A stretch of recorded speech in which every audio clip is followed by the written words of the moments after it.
Isso.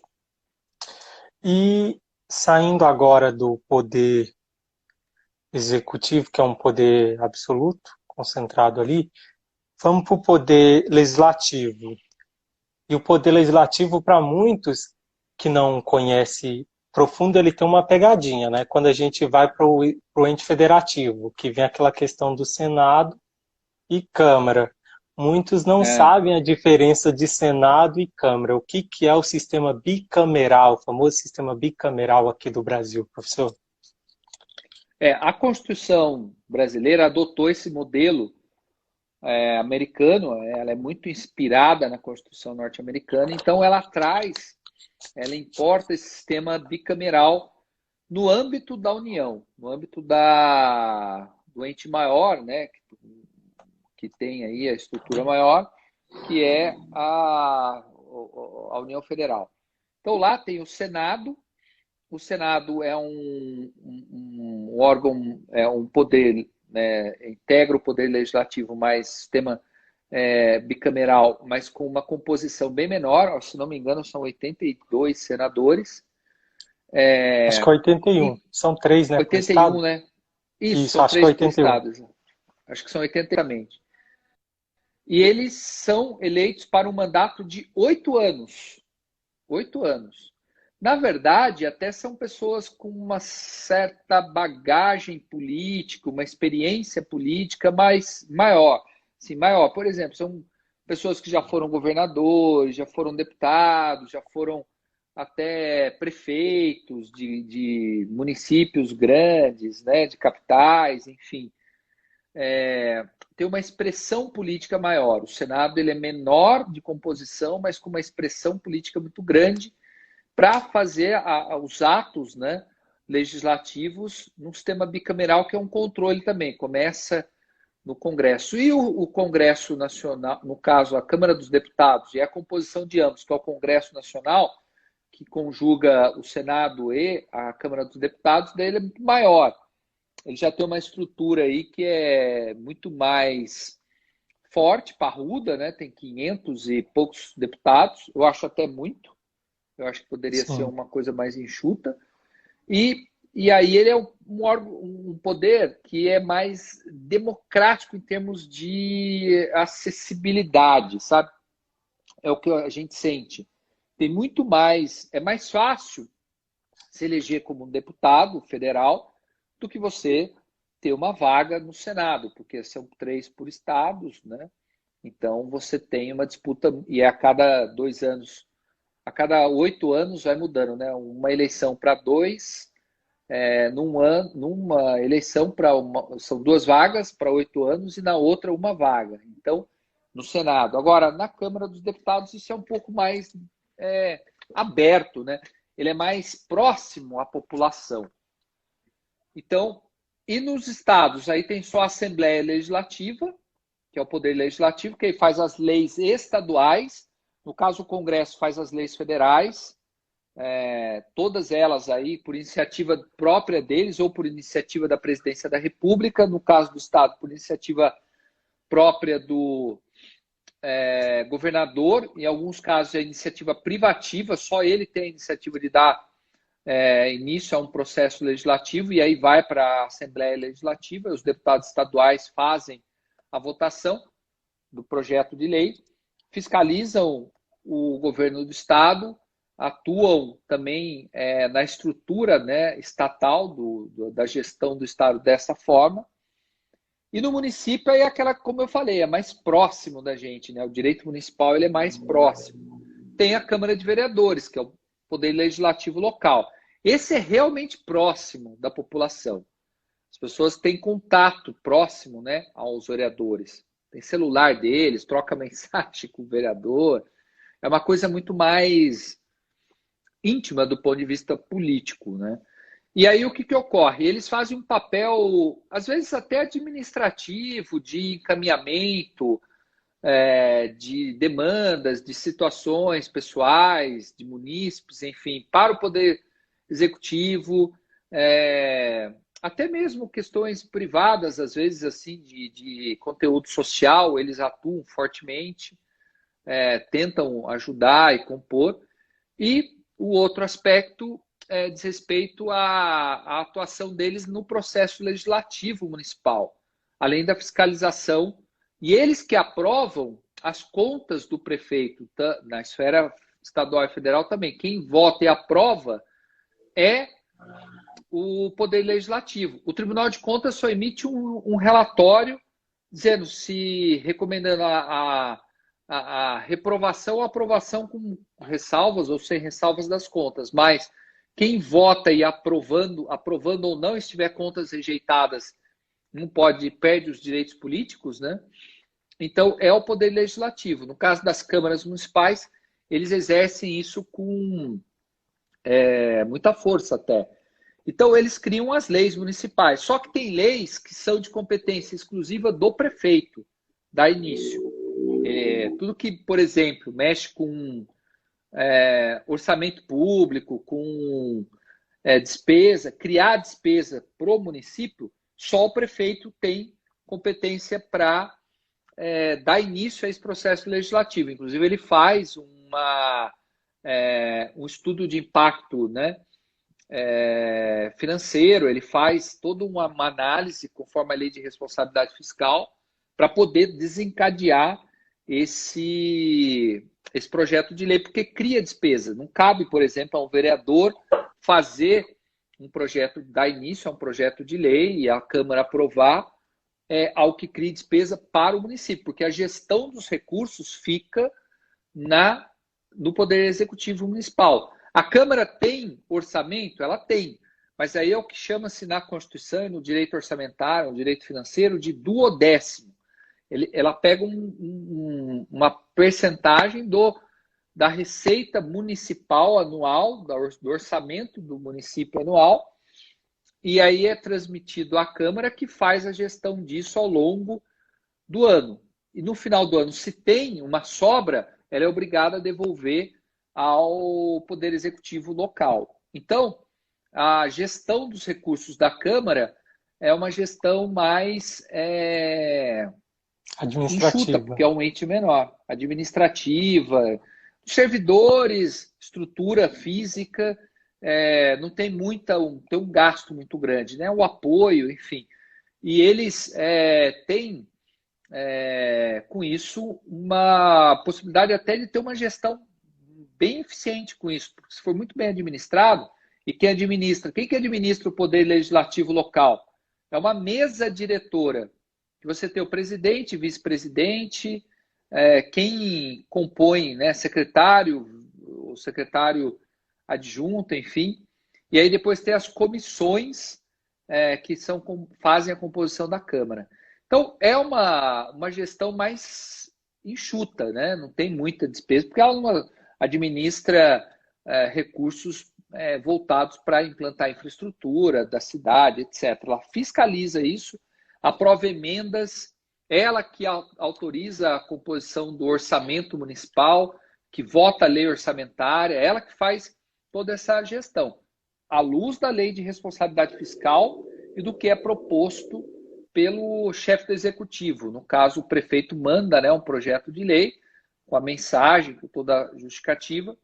A Câmara promove audiências públicas, ela promove encontros públicos, né? Tem a transparência nisso, a lei da transparência, toda que viabiliza isso. Então, a função do administrador, no caso do legislador, né, é uma função de apoio para essa finalidade. Então, esse é um contexto bem interessante da administração do poder legislativo local. Eles fazem isso com uma fiscalização por parte de quem? Daqueles órgãos que também fiscalizam o poder executivo, que é o Ministério Público, o Tribunal de Contas, a própria estrutura da Câmara tem a sua esfera de fiscalização, a Controladoria Geral da União, a Controladoria do Estado, tem um sistema de compliance que nós chamamos que faz, né, a gestão disso. Então, é um contexto bem interessante para essa finalidade. Eu acho que é importante dimensionar bem isso. né, para a população entender, né, o Sim, papel do sim. vereador. Porque muitos acham que um vereador ele constrói escola, ele faz tudo. E, na verdade, o papel do vereador, deputados, senadores são extremamente ao contrário. Eles estão ali apenas para fiscalizar aquilo que o poder executivo vem atuando. Fiscalizar de que forma, para onde que foi o dinheiro, quanto que gastou, qual foi a empresa que concorreu, se não houve superfaturamento, essas e outras demandas. E muitas pessoas não conseguem compreender toda essa estrutura que o senhor acabou de explicar. E o que é mais importante, ainda mais para um vereador, deputado, senador, é que eles que criam a lei. Ou seja, aquilo que nós somos submetidos são criados por estas casas. Elas têm um papel muito grandioso, que além de não poder executar obras públicas, elas têm um papel de criar uma lei que possa proibir qualquer ato da vida nossa como cidadão, e as pessoas não conseguem compreender toda esta forma e essa estrutura. Simplesmente acham que votar naquele vereador lá por votar e não tem um complemento É, ideal, não tem uma noção ideal do que ele possa fazer. e o papel dele é interessante, ele é porque ele, além de votar, porque ele tem aquele sistema de freios e contrapesos que eu expliquei no começo, o prefeito encaminha um projeto de lei se é de iniciativa dele, né? E várias, a grande maioria é de iniciativa do chefe do executivo, por conta da gestão dos recursos, né? Cria despesa, orçamento, enfim. Então a maioria é da gestão do executivo, iniciativa dele. Na Câmara passa por todas as comissões, faz análise disso e aí aprova-se ou não esse projeto. Se aprovado, ou se por um acaso há iniciativa, vício de iniciativa ou inconstitucionalidade material, ou seja, um assunto que não poderia ser discutido naquela esfera, o prefeito tem o poder de veto. Ou ele veta uma parte da lei, um artigo, ou ele veta o próprio texto como um todo. Aí a Câmara pode, eventualmente, derrubar depois o veto do prefeito. Tá? Ou o mesmo acontece no governo do Estado, e o mesmo acontece na União. Então, esse sistema de controle entre os dois poderes é interessante, porque ele dá início, aí modifica-se o processo, durante o processo legislativo na Câmara, o conteúdo da lei. Aí, quando volta, ele fala: não concordo com essa alteração. E se não foi politicamente ajustado, é interessante que ele vai lá e pode vetar. Ele veta, ele fundamenta as razões do veto e depois a Câmara pode avaliar se vai derrubar ou não esse veto dele. Entendeu? Então é um controle interessante que existe entre esses dois poderes, que são os poderes mais próximos da população e que atuam na gestão, né, desses recursos, né, do orçamento, enfim, que nós temos. E o bom também desse contrapeso que o senhor acabou de mencionar é que se a proposta ela já é inconstitucional, só que a Câmara não observou esse requisito da inconstitucionalidade, ela está ferindo a Constituição Federal e o prefeito lá na frente vê, ele já veta do início e já acaba por aquilo mesmo. A não ser que pode ocorrer da Câmara vier e derrubar o veto do prefeito e lá na Sim. frente sofrer essa devida punição pelo poder que a gente vai acabar de entrar, que é o poder judiciário. O poder, o poder judiciário, ele, né, ele já, ele, por que ele está por último ali? Porque ele, primeiro, dos três poderes, ele é o único que não tem o seu ingresso, a sua conformação, a sua constituição, como por mandato, por eleição, né? Os dois outros, a composição é por um mandato, é o sistema democrático de acesso aos poderes. Então você tem, por exemplo, a eleição do prefeito, a eleição de vereador, etc, etc. Já o poder judiciário, não. O ingresso dele é o ingresso técnico, por meio de concurso público. É um ingresso diferente de outros países. Os Estados Unidos já tem um sistema eletivo também. Em alguns países tem um sistema de mandato, por exemplo, para o Supremo tem um mandato, mas no Brasil não. O acesso, a ascensão a esses cargos, a essa carreira do poder em qualquer esfera do Poder Judiciário, porque tem o Poder Judiciário estadual e o Poder Judiciário federal. Na verdade, é um único poder, mas é por esferas de competência, ele é dividido, né? Tem a Justiça Federal, a Justiça Estadual, que é residual, ela pega praticamente tudo, a Justiça do Trabalho, a Justiça Eleitoral, que é uma justiça federal, mas que atua em 2 únicos momentos, né, nas eleições, enfim. Então, o Poder Judiciário, ele aplica a lei ao caso concreto e ele age sempre por provocação, ou do Ministério Público, ou das partes, ou do próprio Poder Executivo, ou também do Poder Legislativo. Um vereador ingressa com mandado de segurança, o prefeito ingressa com ação direta de inconstitucionalidade, com uma ação civil pública, enfim. O Ministério Público também ingressa com ações civis públicas, ou mandado de segurança, ou outros, principalmente o maior instrumento de atuação é por ação civil pública, né? E às vezes até buscando improbidade administrativa por prática de atos contrários às regras da lei, enfim. Mas a percepção disso é que o Poder Judiciário, ele não é um órgão eletivo, ele não é um órgão que tem mandato, ele é um poder, né? Ele compõe a tripartição de poderes aí do Montesquieu, né? Daquele conceito de freios e contrapesos, nessa estrutura tripartite, né? de função dos poderes. Então, ele faz a gestão, a aplicação da lei ao caso concreto. Ele não age de ofício, ele age por provocação, tá? E ele dá a última palavra, sim, nessa circunstância, inclusive em leis e atos administrativos. Ele pode aí ter uma atuação onde ele, por exemplo, estabelece aí, reconhece uma inconstitucionalidade de uma lei. Olha, ele diz o seguinte: essa lei aqui, ela está contrária às disposições da Constituição Federal. No caso de uma lei municipal, ela pode estar contrária também à Constituição do Estado.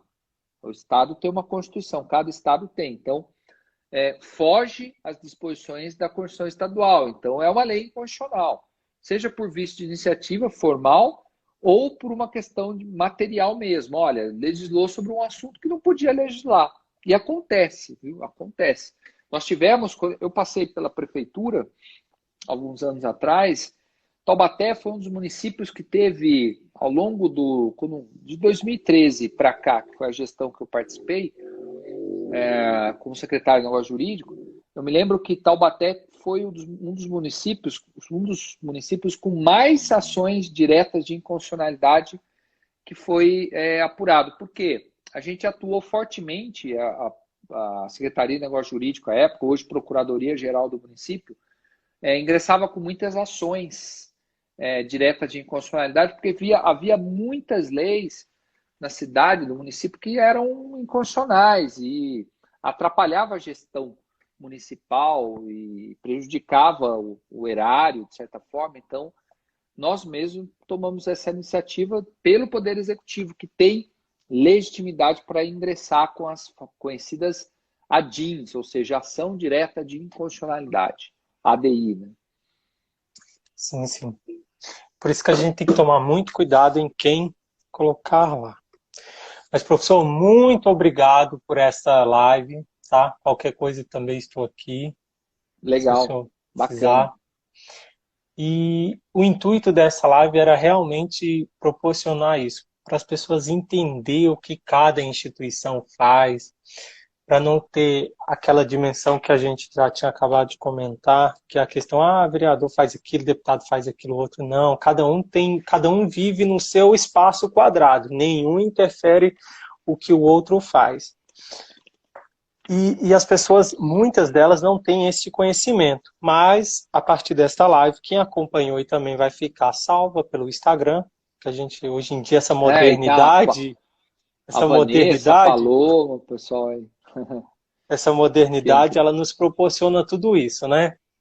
Muito obrigado mesmo, tá, professor? Valeu, obrigado, parabéns aí, o pessoal que participou, entrou aí também, eu vi a Vanessa, Paloma, tinha a muita Ângela gente. também passou por aí. Tem bastante Passou gente aí muita gente. que, que passou por aí, ouviu um pouquinho. Os colegas também, advogados, teste aí no seu e no meu também, né? Não dá tempo de acompanhar, Mas vai. legal. É, Muito obrigado, bacana. tá? Obrigado. Obrigado pelo convite. Estamos aí. Um abraço. Obrigado. Eu estou finalizando.